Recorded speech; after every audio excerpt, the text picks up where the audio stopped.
Hello friends, welcome to Srirak show. సాధారణంగా bad time నడుస్తున్నప్పుడు మనం ఒంటరితనాన్ని ఫీల్ అవుతుంటాం. అందరూ మనల్ని ఒంటరిగా వదిలేశారని బాధపడుతుంటాం. ఒంటరితనం దొరకడం అదృష్టం. అటువంటి అదృష్టాన్ని మనకు పరిచయం చేసిన వాళ్ళందరికీ ఒక థ్యాంక్స్ చెప్పుకోండి. ఎందుకంటే ఒంటరిగా ఉన్నప్పుడే మనల్ని మనం అర్థం చేసుకోగలుగుతాం, మనల్ని మనం తెలుసుకోగలుగుతాం, మనతో మనం మాట్లాడుకోగలుగుతాం, మనలో ఉన్న స్ట్రెంగ్త్ ఏంటి, మనలో ఉన్న వీక్నెస్ ఏంటి తెలుసుకోగలుగుతాం. మన లోపాలని సర్దిద్దుకుని మన బలాన్ని పెంపొందింపజేసుకొని చీకటిని చీల్చుకుని ఉదయించే సూర్యుడిలాగా ఈ ఒంటరితనాన్ని ఛేదించుకుని మనం విజయం వైపు అడుగులు వేయడానికి ఈ ఒంటరితనం మనకి దోహదపడుతుంది. అలాగే గోడ కొట్టిన బట్టి ఎంత వేగంతో వెనక్కి వస్తుందో అలాగే రెట్టించిన ఉత్సాహంతో మనం కూడా విజయం వైపు దూసుకు వెళ్ళడమే.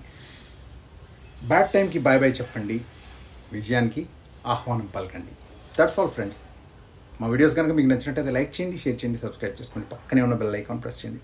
Thank you for watching.